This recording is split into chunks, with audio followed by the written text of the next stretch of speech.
I'm not dependent on punch power, you know. You know what, it takes a lot more than that to be a great fighter. A lot more than that to be a great fighter. So there's various ways I'll win. But I got the fighter spirit, and that's how I'll go in there and break him down with my spirit. After this. But he can't though. That's what I'm saying. Like, he's not even equipped to fight this dude. He's not. It's going to have to be a bunch of stuff in there. Joshua will punish. Impossible for somebody like Anthony Joshua, who is so big and so strong, to even think he's going to take it easy. Because even if he tries to take it easy, he's so powerful, so strong that even those punches that are being easy are still going to hurt. Anthony Joshua firmly addressed Jake Paul during the press event, calling him unrealistic for believing he can defeat him. He clarified that this matchup is, above all else, a business move aimed at financial gain. Yet, inside the ropes, he remains the far more seasoned and dominant fighter. And believe me, that was only the first warning. I deliver what I was supposed to deliver years ago. I deliver what they ran from. I deliver what he asked for $50 million for. I'm going to give him a $50 million knockout. I honestly listen to what people say sometimes. They're avoided, this person's running. I honestly think some people are deluded. Really, I do think that they've got some sort of a long-term concussion, because no one's running. In terms of 50 million, I'm a businessman. If there was 50 million on the table. Chris Algieri explains that this matchup gives Joshua a perfect platform to re-enter the ring with purpose after time away and setbacks. This fight offers him breathing room to rebuild his confidence and sharpen his competitive rhythm. The bout also provides solid earnings with minimal danger, almost like a controlled, high-level training session. But here's where the opportunity becomes even more strategic. What are we talking here? Like, it's going to be an exhibition? No, it's a fight. You're a heavyweight. You're calling out heavyweights. You're calling out a heavyweight. You're calling out Anthony Joshua, former world champion. You're calling him out on short notice. It's a fight. You're going to wear 10-ounce gloves and you're going to fight 10 rounds, and that's what it is. I don't understand any idea of anything else. Oh, it's going to be 8-2s? Is it going to be 15-ounce gloves? What the hell are we doing?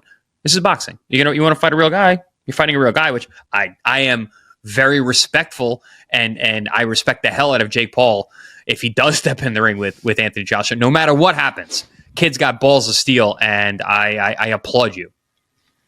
Well, the reason I say we don't know yet, because Jake Paul has fought in his last fight with Gervonta Davis was going to be an exhibition. They had to do that because of the weight difference. This is still a weight difference here. I mean, Anthony. No, there's not. No, it's not. It's heavyweight. It's the same weight class. Well, what do you consider Jake Paul? Cruiserweight or a heavyweight? Heavyweight. How much did he weigh his last fight?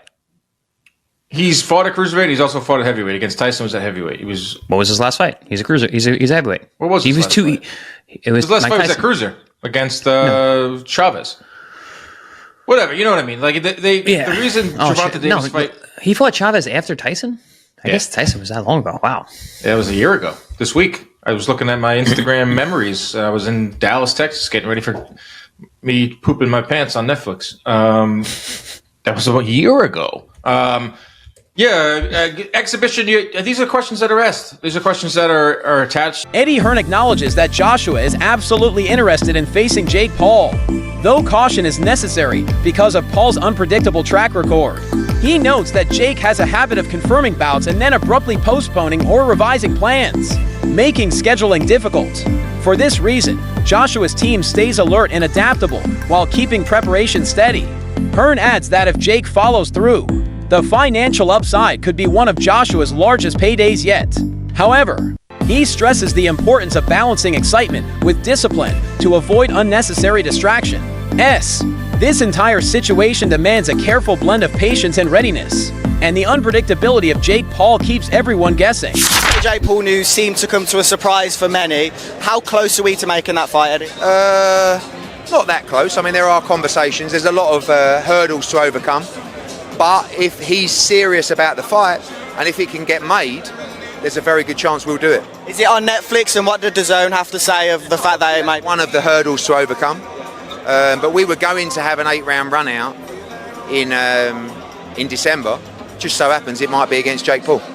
Have you spoke to Nikisa? I know you're not friends with him. What are the conversations you've had? That's who we're talking about, you know. And if they're serious and if it's real, there's a good chance. But listen, we could wake up tomorrow and he's announced another opponent and he just used AJ's name for clout. Listen, I have to respect him if he takes the if he takes the fight, but who knows? What do you think Dana White will make of this fight? I mean, he did Mayweather against McGregor. He doesn't like Jake Paul. I really couldn't care less what he thinks about the fight. AJ's going to make close to or around a career high payday, and we'll take. Analysts point out that Jake Paul is now stepping in with someone whose activity level is closer to his own, unlike the older or retired opponents he previously faced. This raises both anticipation and risk. While the matchup is competitive in a marketing sense, Joshua's skill, power, and experience place Paul in unfamiliar territory. Concerns around safety and physical consequences remain very real, and that's where the danger truly begins to emerge. And if you listen to this, it's definitely out of the bag. Yeah, Fight for 84, big boxing movie that's hitting Netflix soon about the Olympic 84 team starring Jamie Foxx and Chris Algieri. I am not starring in anything, but whatever. Yeah, no, I got a credit. I'm in it. I got some lines. So that's amazing. That is so cool. I mean, this couldn't get any cooler. You're now in the movie, which is absolutely absurd. Yeah, what a day. Hopefully, what a life. Hopefully, maybe there'll be more of this. Who knows? I think it's just the beginning. I think this podcast is numbered. Our days are numbered. No way. I'm never letting this go, Dan. This is. I'm a ride or die. I hope you get so big and become such a big actor that you are like delaying production because you have to film our podcast in your trailer. Chris is in his trailer. Wait, he's got to finish his podcast with Dan. They're like, who's Dan? Johnny Drama style. Yeah, love it. Yeah, just when he was on the set total for diva. Towns. Just total diva in every way possible. Yes, like we said, this episode is brought to you by ppv.com. December 6th, we're going to see Pitbull Cruz versus Lamont Roach. And guess what? We're going to talk to Lamont Roach on this episode. I caught up with Lamont and to get his thoughts on the fight with Pitbull, to get his thoughts on Jake Paul and Anthony Joshua, which we're going to get to in a second, to get his thoughts on 140, potentially fighting at 135. That's coming up in just a little bit with Lamont Roach. Don't forget to order that fight with us at ppv.com and all the good stuff that comes along with that. That's December 6th. Lamont Roach is an awesome interview. Great guy. Awesome guy. Forget the interview. He's just a good dude. I told you to tell him what's up. You probably didn't. He said, what's up? He goes, where is he? I said, he's on a movie set. He goes, oh, yeah. He's got those movie star looks. See, that's what I get. But yeah, no, he's a good dude. We see him. He trains down in Florida now. He's over at the Pro Box TV training facility, so we get to see him down there training. He's whipping on all the guys over there. But good people, good dude. Good. His dad's awesome. His brother Jordan's great. He's another one to look out for. I think is he a flyweight? I think he's a flyweight coming up, or a bantamweight. But yeah, great family, good boxing family, great boxing heritage. Yeah, and I can't wait for that mega card. Big card December 6th, and he's the headliner.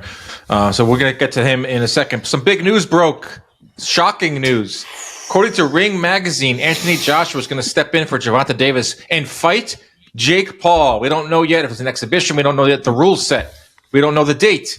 These are preliminary talks that are ongoing. Yes, I work for MVP. Dave Allen pushes back against the idea that Joshua should avoid Jake Paul, simply because the matchup appears unconventional.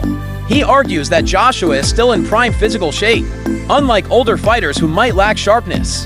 Joshua retains the speed, strength, and skill to control any bout. Allen stresses that people often misread fights like this as entertainment, overlooking the real risks involved. Joshua's preparation and athletic ability ensure he brings full force into the ring. Casual fans may misunderstand the challenge Paul faces, but analysts know the threat is real. And this gap between perception and reality is what makes the fight so compelling. This probably shouldn't be licensed, but Florida are a very kind of easy commission to get. Yeah, it'll be called an exhibition. It will be an exhibition? It probably will be called an exhibition. What's the point? For me, as long as that fight you mentioned just now, Spencer, as long as that roadmap is there and it's signed that he fights an interim guy as a warm-up afterwards and fights Tyson Fury next year and Fury's on board, I'm great with it. Otherwise, I do think his legacy's damaged if his last fight is with Jake Paul. An exhibition is a waste of time. They're for retired fighters. For retired fighters, it's a load of rubbish. Yeah, listen, the guy's still in his athletic prime. I personally don't see the reason why they can't just do the Tyson Fury fight. Why do we need interims? Well, we all want that. Yeah, but why do we need interims? Why do we need warm-ups? We're talking about two experienced guys who've been the best, as you just said, of the last 10, 20 years.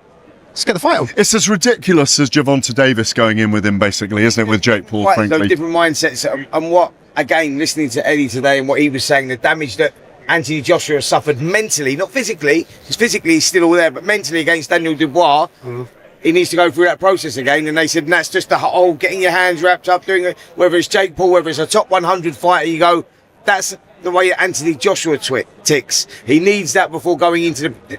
All roads lead to Fury, right? We all know that. Whether Fury... Analysts point out that Jake Paul is now stepping in with someone whose activity level is closer to his own, unlike the older or retired opponents he previously faced. This raises both anticipation and risk. While the matchup is competitive in a marketing sense, Joshua's skill, power, and experience place Paul in unfamiliar territory. Concerns around safety and physical consequences remain very real, and that's where the danger truly begins to emerge.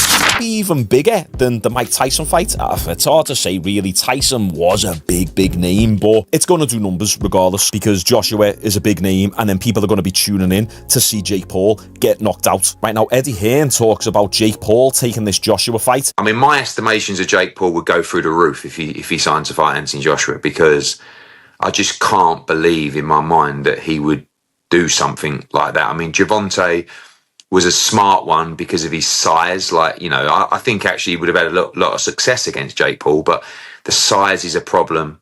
But this would just be, you know, like if Jake Paul was to take the fight with AJ, you'd really have to maybe carry his balls in a wheelbarrow on the ring walk, you know, because AJ wouldn't mess around in there, you know. So it would be huge, but nothing... to tell you it's close, just a few conversations so far. Damn right, if Jake Paul takes this fight, he's got some major balls on him. And I know people hate influencer boxing, but come on, he's not fighting an old, retired, past the prime MMA fighter. No, he's fighting a legit boxer who's massive, 6'5", 6'6", jacked, 240, 250 pounds, shredded, power puncher. Do we need to remind ourselves of what Joshua did to Francis Ngannou? Francis Ngannou was coming off a pretty good performance over Tyson Fury. He didn't get the win in that fight, but you could argue that he did actually win that fight. And Ngannou, throughout his entire MMA career, in 4-ounce gloves, very rarely got hit. He could take a punch. He's got a big, fat African head. Big, thick neck, traps, back. He just can't really be hit. And look what Joshua did to Ngannou. Out cold. So what do you think Joshua is going to do to Jake Paul? Jake Paul better start loading up on that Trenbolone. He needs to start eating Anavar like Skittles. Experts emphasize that Joshua's credentials Olympic gold, and a reign as heavyweight champion make him a serious challenge in any context. His blend of technique, strength, and experience sets him far above anyone Paul has encountered to this point. Joshua's ability to read an opponent, adapt in real time, and deliver precise, punishing shots means even small errors could be exploited. And one misstep from Paul could change everything. Gold medalist, unified champion at the heavyweight division. He is 6'6", 250 pounds. And also, I do think... Oh, my God. I do. God, Jake Paul 6'1", and about 220. I want to say this, though. I think Anthony Joshua, he's made stupid money in his career. Dumb money in his career. I don't think he's going to be in a position to be accepting BS terms with Jake Paul if this is really what's going to end up happening. I think we're actually going to get to see Jake Paul against a former heavyweight champion of the world. Do I think that's a smart idea?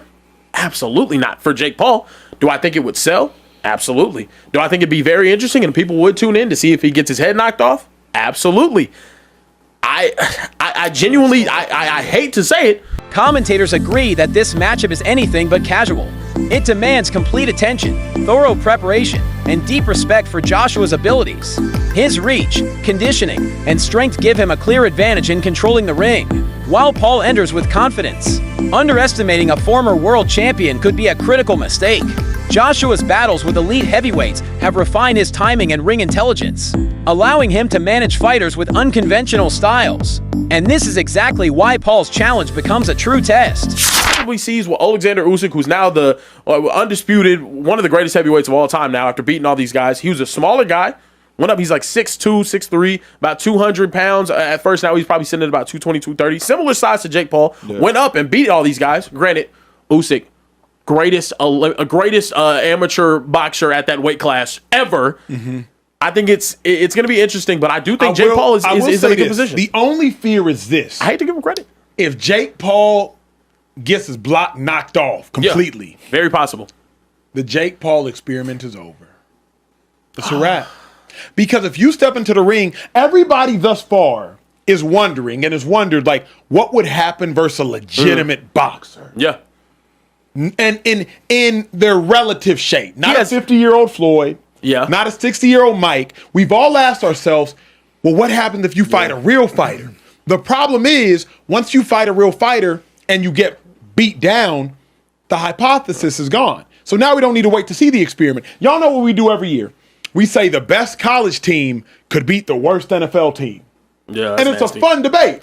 Yeah. Because if you don't really know ball, if you don't really know ball, though, you'll be like, man, but if 10 players on Georgia would start for the Cleveland Browns right now. But if they actually... Ado Ladipo highlights that this fight stands among the most anticipated events, attracting enormous global interest. Joshua's status as an Olympic champion and former heavyweight king brings legitimacy and excitement, while fans eagerly expect dramatic exchanges and possibly a knockout. Oladipo notes that Joshua's power, skill, and credibility ensure that the bout is taken seriously. Far beyond entertainment value, the combination of Joshua's reputation and Paul's popularity elevates this clash into a worldwide spectacle, and that anticipation is only growing by the minute. This is, for Jake Paul, a much bigger fight than fighting Gervonta Davis. And I mean bigger, not just in the sense of who he's fighting and the size of AJ. I mean bigger in terms of numbers. Like Jake Paul versus AJ does way bigger numbers for me than Gervonta versus AJ. I think this actually does bigger numbers than Terence Crawford versus Canelo. I really do. I think this is, again, if it makes money, it makes sense. Let's talk about the negativity. And look, I get it. Like, if you're like me, I still believe, and look, some might say, well, AJ's just going to pick up, who knows what the numbers are, 80, 100 million, right? And then continue on his trajectory or career to potentially become a world champion again. I don't like this pause, if this is just me. I still believe that AJ can do damage in the heavyweight division. I believe that. Again, some people are like, no, he's done. Okay, cool. I believe that AJ can do damage again. I look at the heavyweight division and I remove Alexander Usyk from it, and I'm like, AJ can beat a lot of those guys. So I like the idea of AJ staying busy and having real fights against real heavyweights. So I'm not a fan of this pause, especially considering that we've not seen AJ in the ring since September 2024. It's a long time. It's a long time. So if AJ has this fight, we're not going to see AJ in the ring properly until the spring. It's a long time. If AJ was busy, and then had this fight in between, I guess I wouldn't be too mad with it. I get it, right? If someone knocks on your door and says, do you want to fight Jake Paul for 100 million? You're like, you'd be stupid to say no. No, I don't want that 100 million for what would be and will be and